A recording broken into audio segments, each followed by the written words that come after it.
sur notre podcast Une pause pour mes oreilles, un podcast consacré à l'audition. Alors aujourd'hui, Stéphanie, quel est le thème de cet épisode? Bonjour Sophie. Aujourd'hui, nous souhaitions partager avec vous nos accompagnements pour les personnes qui ont des acouphènes. Finalement, qu'est-ce qu'on fait en séance de sophrologie? Est-ce qu'on fait d'autres techniques également quand on a aussi une personne qui a des problèmes d'acouphènes? Alors tout d'abord, quels sont les types de personnes que nous pouvons rencontrer? Est-ce qu'il y a vraiment un profil ou pas? Eh bien, c'est vrai qu'il y a quelques points communs. Peux-tu nous en dire plus, Sophie? Alors oui, moi dans ma pratique, les personnes qui viennent me voir, avec une problématique, liée aux acouphènes ont très souvent, à plus de 90, le combo gagnant acouphènes, troubles du sommeil. Est-ce que c'est la même chose pour toi, Stéphanie?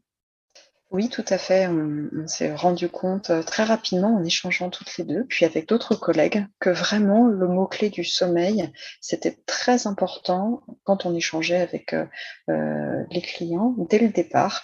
Lors de cette première séance, vraiment un problème de sommeil émerge très rapidement. Ça devient parfois même l'objectif premier, mais en tout cas, nous, on va s'en occuper de façon prioritaire. Et pourquoi?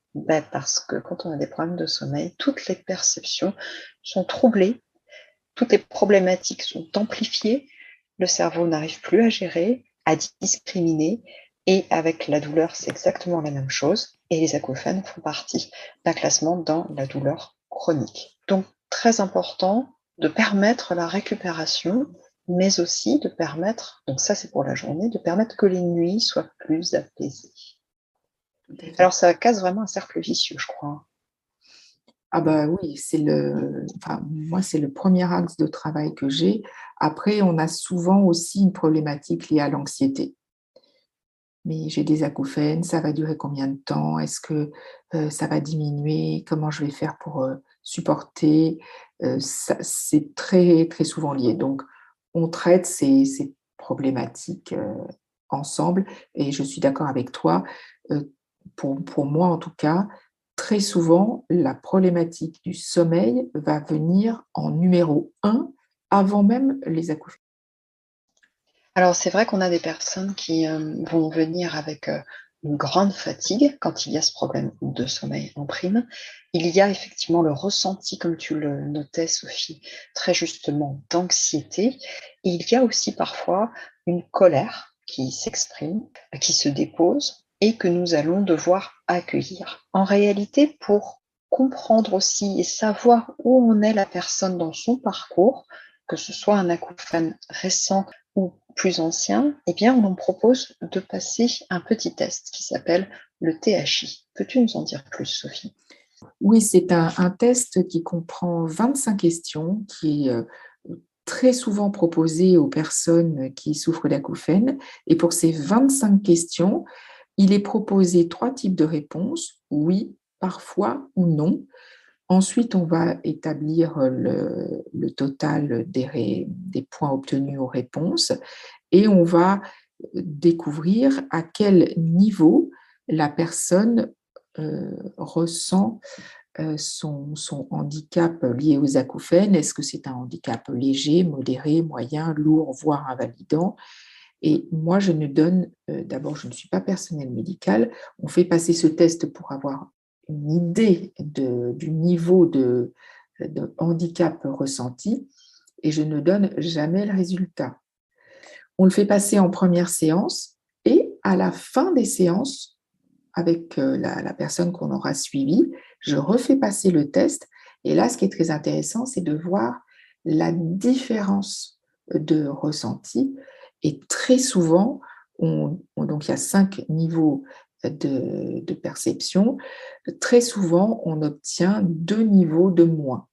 Un, mais souvent 2. Et là, la personne va arriver à mettre en place l'habituation, à le vivre avec et l'acceptation, de ces acouphènes. Merci beaucoup, Sophie. Tu as employé le terme handicap. Je rappelle que THI, en fait, c'est le Tinnitus Handicap Inventory. et c'est également le terme du coup pour lequel on utilise le mot handicap. Comme tu le transmettais, Sophie, nous ne sommes pas personnel médical. En revanche, il y a 2 avantages à utiliser cet outil qui est utilisé par les professionnels et les spécialistes du monde de l'audition. C'est de permettre, quand il y a une collaboration avec ces personnels médicaux, de leur transmettre aussi, nous, des résultats qui ont déjà un langage commun pour leur permettre de comprendre aussi finalement les résultats que nous avons pu obtenir en matière d'accompagnement, même si avant tout le ressenti, l'échange avec leurs patients sera le plus important pour les médecins qui, très souvent d'ailleurs, ceux qui collaborent avec nous, continuent bien sûr d'avoir un contact avec les personnes qui nous sont envoyées. Et puis donc le deuxième avantage, tu l'as dit, c'est que la personne qui vient près de nous, qui suit avec nous, qui s'entraîne, et nous allons en parler dans un instant, à réaliser les pratiques que nous leur proposons dans leur quotidien, voit ainsi, tout simplement par le biais d'un chiffre, eh bien qu'il y a une évolution. C'est quelque chose qui est aussi tangible, qui va les aider à prendre conscience qu'il y a eu une évolution. Alors, je viens de dire un mot-clé, j'ai parlé d'entraînement. La pratique, l'entraînement, c'est aussi ce qui va permettre de réaliser une transformation, une modification. Alors, comment ça s'exprime? On le voit par le biais de personnes qui n'ont pas le temps, ça n'est pas le moment pour eux, ils ont du mal. Peut-être que nous aussi, nous ne sommes pas avec les meilleurs mots, avec les meilleures dispositions, il faut être humble pour leur transmettre à ce moment-là pour eux une technique qui pourrait leur apporter, c'est ce que nous pensons en tout cas, des avantages dans la gestion des acouphènes. Et donc, certaines personnes ne vont pas repratiquer chez elles. Eh bien, pourquoi est-ce qu'on voit vraiment la différence? C'est parce qu'on la voit encore plus quand les autres personnes, d'autres personnes qui nous font confiance aussi, eh bien, décident de mettre en application dans leur quotidien. Et là, Sophie, la différence, elle est tangible. Oui, tout à fait. Je suis d'accord avec ce que tu viens de dire, Stéphanie. Quand les personnes pratiquent, puisque on va mettre en place des séances totalement personnalisées, puisque chaque personne est différente, n'aura pas les mêmes attentes, les mêmes capacités, les mêmes envies. Il y a des personnes qui vont préférer faire des mouvements plus dynamiques, d'autres faire de la respiration, d'autres faire de la relaxation. Donc, toutes les séances que nous proposons, évidemment, sont entièrement personnalisées et centrées sur la personne que l'on reçoit. Ce n'est pas du tout un cours type qu'on fait pratiquer à tous nos clients. Chaque client est unique, donc chaque séance est unique et centrée sur eux. Et ce qui est intéressant, c'est que quand on travaille en équipe pluridisciplinaire ou en lien avec un ORL, par exemple, on va envoyer en début de parcours et en fin de parcours non seulement les résultats du THI en fin de parcours pour voir la différence par rapport à l'arrivée dans nos cabinets ou chez le médecin s'il l'a passé chez le médecin, et on va aussi faire un petit retour sur sa pratique. Alors, c'est vrai que quand les personnes nous sont adressées par un ORL, moi, je note qu'ils sont beaucoup plus assidus.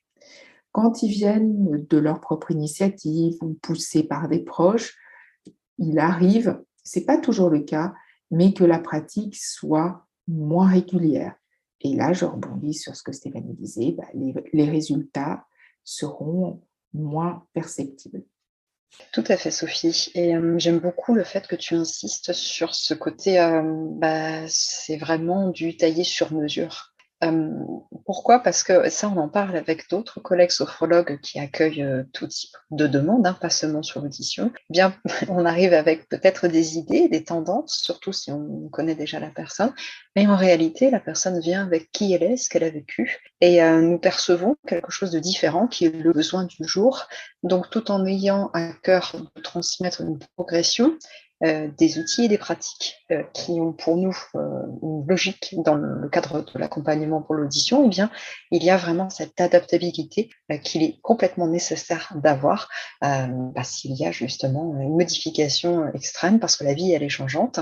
Et puis, s'il y a aussi, des bons, j'ai envie de dire, la personne, elle a acquis le niveau que l'on souhaitait lui proposer, eh bien, on va continuer à aller un peu plus loin. Alors justement, on a parlé ensemble des problématiques de sommeil sur lesquelles on travaillait beaucoup. On a évoqué ensemble l'anxiété qui venait se déposer, parfois même la colère. J'avais aussi envie de parler avec toi, Sophie, du fait que on va transmettre des outils qui vont consolider également la progression des personnes pour les autonomiser complètement. Parce que le souhait, ce n'est pas qu'ils restent très très longtemps dans nos cabinets. C'est au contraire que grâce à cette pratique qu'ils vont acquérir pour eux-mêmes, eh bien, ils soient dans la capacité d'être dans cette autonomie pour être mieux, pour mieux gérer leur acouphène et ce que cet acouphène entraînait dans leur vie de tous les jours. Et on va s'appuyer également sur une autre notion importante avec laquelle on peut travailler et qui est très jolie, c'est tout simplement de retrouver le plaisir des activités vers lesquelles on s'était peut-être un petit peu éloigné, et puis retrouver le plaisir aussi peut-être de l'environnement sonore, des musiques, des échanges avec autrui. Donc, comme vous l'a dit Stéphanie, nous accompagnons les personnes en personnalisant un maximum les séances. Bien évidemment, nous pouvons utiliser plusieurs techniques, la sophrologie bien sûr, mais des exercices de respiration comme la cohérence cardiaque dont nous avons déjà parlé dans un épisode précédent, et la méditation de pleine conscience ou d'autres techniques, ou tout simplement de la relaxation. Moi, c'est ce que je dis toujours à mes clients, ce qui est bon pour vous est bon pour vous. Donc, tout ce qui peut leur convenir, et en restant bien entendu dans des techniques que nous connaissons et pour lesquelles nous avons été formés. Je pense qu'il faut pas se refermer, il faut prendre tout ce qui peut être utile et servir et permettre aux acouphéniques de mieux vivre, voire de ne plus écouter et de ne plus entendre leurs acouphènes. Merci Sophie, merci pour cet échange professionnel et tout en bienveillance et en humanité.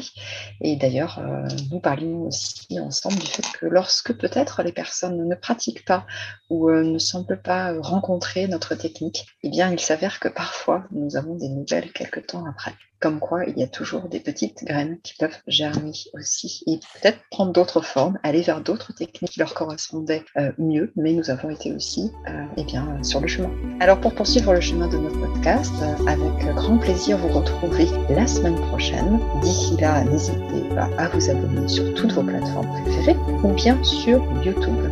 La semaine prochaine, avec grand plaisir.